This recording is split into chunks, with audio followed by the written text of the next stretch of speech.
Hi everybody, it is Julie. Welcome back to Pages and Pens. Today I am here with a writing vlog. Let's jump right into it.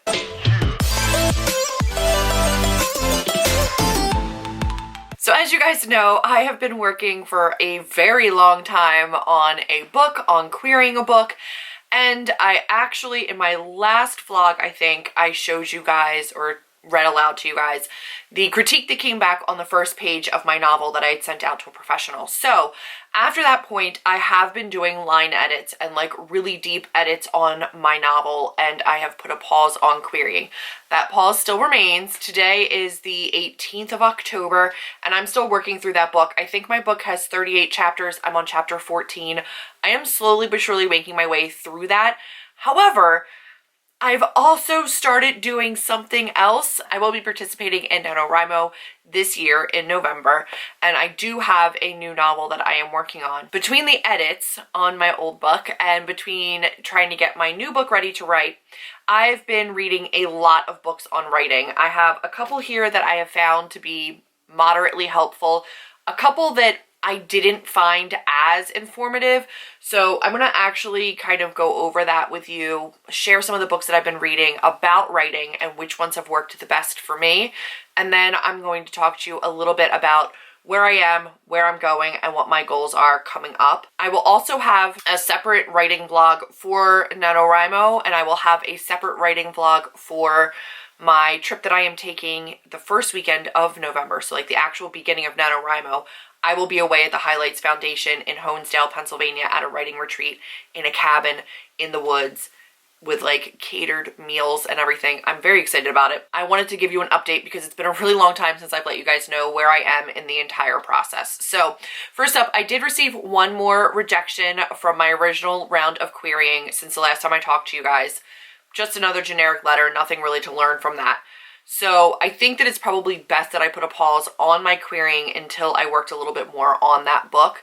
And frankly, I'm like in this state of like a little bit of panic now that I've read some books on writing. I had read some a while back, but I've never read one that really broke down the acts. I've never plotted it in a way that was structured based off what writers have said, like, hey, this is what you should probably do for your novel. So looking at my urban fantasy, I'm seeing ways that I could definitely improve it. However, I'm also seeing a lot of ways which I was already following formats that are in place by most writers. So I'm not too worried about it, but I do want to work on a lot of the language and a lot of like the line edits. It's just very tedious. It started to really depress me that I was still working this hard on this book that is apparently in a dead genre that's harder to publish for as a new author that has a word count that's advanced. So I'm really trying to cut back on my word count. I'm really trying to lower that and make it a little bit more approachable from a querying standpoint. That process has been a lot longer than I wanted it to be. I have not enjoyed it, but I am still pushing through. You guys know I like a challenge, I like a goal. So that book is not anywhere near dead or forgotten. It's a lot to really kind of condense and work on. And it was really a shift in like my own thinking. It's been a challenge. A lot of people don't understand like how long it is between writing a first draft, writing a second draft, doing edits, querying, this whole entire process. This has felt so much longer to me than I even thought it would ever feel. But I kind of like doing the work for it, and I also feel good because I'm not stalling, right? Like I'm not just continuing this editing process in order to stall the fear of rejection from querying. I've queried. I've gotten used to the rejection. That's not what I'm worried about. I just really want to have my best foot forward now when I go forward with querying, and I realize that I maybe didn't have that the first time. You live and you learn and you grow, and that's kind of what I'm doing. So when I went forward, I was like, listen, I'm not doing this again. And I also don't want to write in a dead genre and spend that kind of time on things that may not be marketable for me as a writer. So I sat down and I did a whole bunch of brainstorming and tried to figure out what I wanted to do and what I wanted to write. And I came up with this really cute idea that I really, really love for an adult rom-com. I don't want to talk too much about the actual like premise right now, but I am so hyped on it and I'm really excited to write it. And I have not started writing it yet because I'm still focused on my edits, but I am prepping it right now for Preptober unofficially, to get ready for the writing retreat and to get ready for writing this book. I don't have that much longer before the official start of NaNoWriMo, and I want to be as ready as possible when I go into November to write this book. So here's what I've been doing. I found the absolute gem of a book that is Save the Cat Writes a Novel by Jessica Brody. An accumulation of information that Jessica has found over 10, I think, years. Guys, this has so many tabs. This has so many annotations. It is so incredibly loved and highlighted, and I am so excited to have this as a guide to work with. Through this, I have like thoughts tabs in different colors. The pink tabs are all for the different acts of the novel that you break down. So like how you structure your novel into 3 acts, and then within those 3 acts, the different beats that you want to hit and the different things that you want to do within each part of the story. The blue tabs up through here are the different genre breakdowns. So it does have like 10 different genres that it goes over that breaks down where in those beats and in those acts certain things should happen for the normal flow of that genre. The one that I've really focused on is obviously the rom-com romance one, because that's what I'm writing.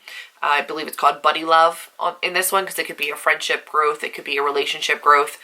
So I haven't gone into the other ones. Like I haven't gone into the fantasy, the sci-fi, the mystery, thriller, you know, etc. genres. So I haven't read cover to cover on this because I don't need some of this information right now. Structurally, this has been phenomenal. It literally breaks down exactly how you can structure your note cards, how you can structure your notes. It tells you exactly how long each of these beats should be, how many scenes each of these beats should be. It tells you essentially, if you know your word count, how many words should be in each of these sections. So that's what I've really focused on lately. I started a new Scrivener document so that as I write, I know where I'm falling for an approximately 80,000 word book. This has made writing so exciting, so accessible. I naturally do a lot of what this book has talked about, but it's definitely helped me structure the way that I want to approach this book in a way that I've never approached it before. I love this book. If you're a writer and you don't have this book, you're missing out.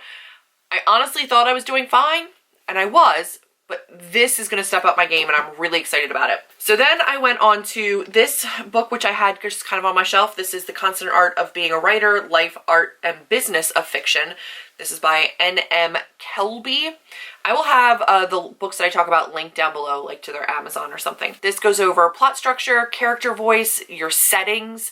It goes over conflict. This one covers a lot, but it also kind of covers some things that I don't need just yet. This one covers querying, finding an agent, which is helpful for the other book. It also covers a little bit about if you're doing your own promotions, so finding affordable promotions, be it bookmarks, etc., book trailers. It kind of goes over all of that, as well as funding your own tour, reaching out to bookshops about tours and signings. So it goes over a lot of the business part of things too, which I'm not really focusing on right now. This, I think, is a great resource if you just need like a general resource, or if you have a specific question and you can go to this and look it up. But for structuring the novel or plotting a novel or prepping a novel, it really doesn't even come close to this. This one is, though, broken up into sections where it's easy to consume the information you're looking for. This is so easily consumable. This also is fantastic because it gives you examples of popular books that you've probably already read. So in the buddy love, like romance genre, it gives you the example of Everything by Nicola Yoon, and it breaks down each one of the acts of the book in terms of that book, so that you can see exactly an example of like this beat, what it should do, what it should be, and you can relate it to something that you know. And then within the structure of these tabs in the beginning where she's explaining what each of these scenes should be, she's also giving other examples, be it from Twilight, be it from, you know, whatever kind of books, so that you can see and relate to a book. Oh, this is the turning point of that book. This is the beat that this that is fulfilled in this particular novel, and you can relate it to the story that you're kind of crafting in your head. Honestly, I can't talk about it enough. This is broken down in a really consumable way, but a lot differently. This one definitely does it the best. The other book that I have found to be relatively helpful is this behemoth. This is the second edition of the Complete Handbook of Novel Writing. This is everything you need about creating and selling your work.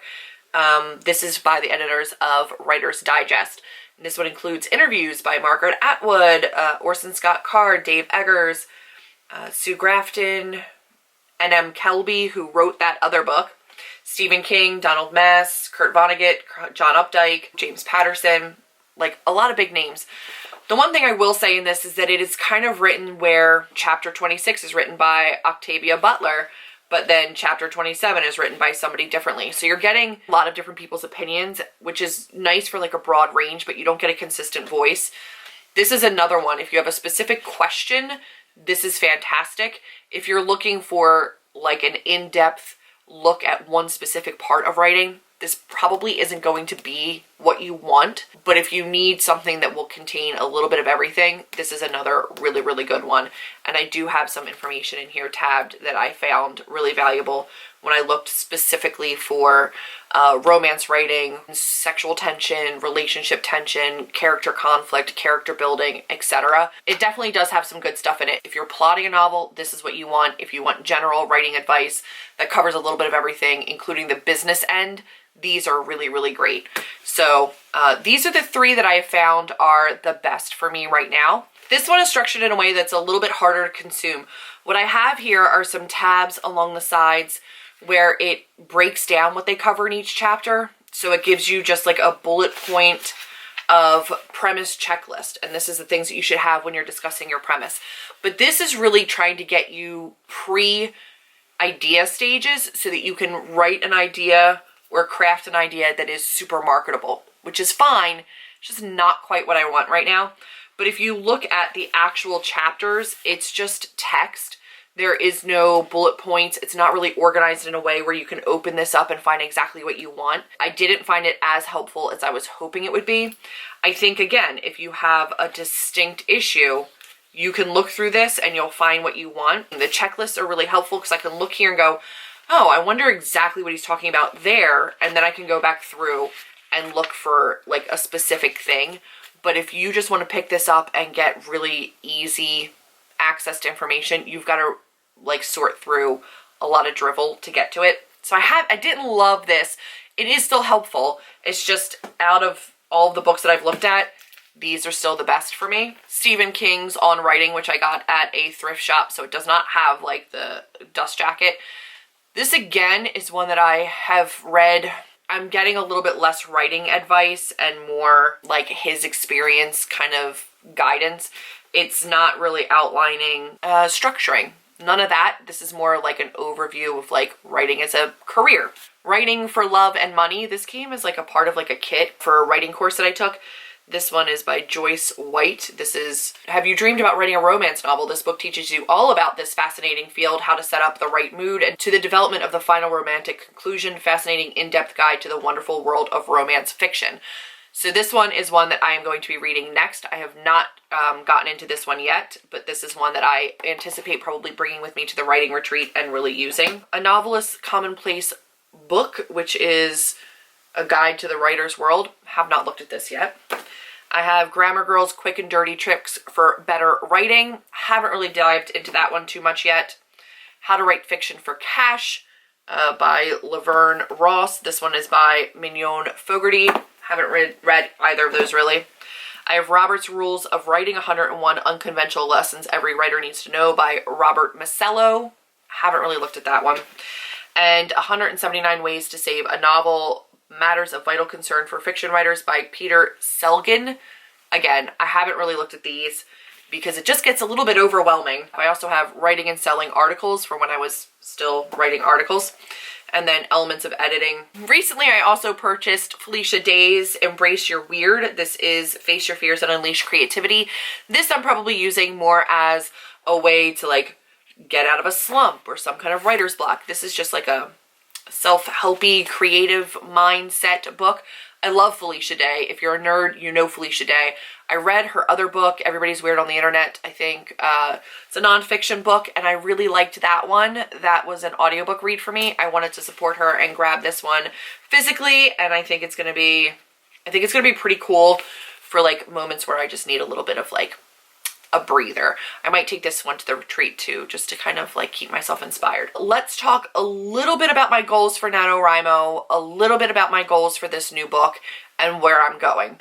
So now that I've kind of looked at all these books and I've got an idea of how to craft a novel, and I already know I can do dialogue and I can do characters really well, I'm kind of looking at this through fresh eyes. I'm structuring it 100% differently. I'm approaching it on Scrivener completely differently in terms of setting goals for myself, trying to rein myself in from my long-winded fantasy mindset to a more structured contemporary romance so that I don't get away from myself. This has allowed me to really plot out all of my beats, where my character needs to be, where her growth needs to be, where her backslide needs to be able to approach writing when I sit down with a very clear idea of exactly where I'm going. And I've always been a mild plotter, but I've never plotted this way before, and it feels really, really good. Essentially, what this book is going to be is a woman who's in her mid to late 30s. She's been in a long-term relationship, and then her partner up and leaves. And she has to kind of look at her life, take stock, figure out what's going on. She has a business that she's trying to run that is kind of suffering, and she's going to need help, and she doesn't like admitting that she needs help. She's used to everything just kind of flowing and working for her. She's very type A, and admitting she needs help is not easy for her. But when she does, of course, the person that comes in to help her is going to be a very handsome gentleman who will show her that life can be just as fulfilling and just as fun if you let go just a little bit. Really excited to see how my character grows, how her friendships grow, how her relationship with her new love interest grows, how she copes with her ex and deals with the past issues that haven't really been resolved. And I'm really looking forward to exploring this character and exploring this story and making it really fun and flirty and sexy. Everything about it is really exciting to me. I'm so deeply in love with it. Cannot wait to start writing it in November. That's where I am on my edits, on my craft, on my research, on my plotting and planning and getting ready for November. I hope you guys are excited about both my progress with my prior novel, on my progress and planning for my future novel, and to see how I balance reading with editing a novel, writing a new novel, and still creating content. Believe me, the content's not going anywhere, but I did go up to 3 videos a week for a very long time. During November, I will probably go back down to 2 videos a week, just because with all that writing, it's going to be a lot for me. Expect a little bit of writing stuff as well, like a lot more vlogs. I have some really fun vlogs, reading vlogs planned as well. Like not just writing, but I have some really fun reading vlogs in mind that I cannot wait to share with you guys. So yeah, exciting stuff is coming up. That's my update for right now. Thank you for caring. If you like this one, if you're excited about my new story, give me a big thumbs up. Click that subscribe button, leave me a purple heart emoji down in a comment below, and I will see all of you in my next video. Bye guys.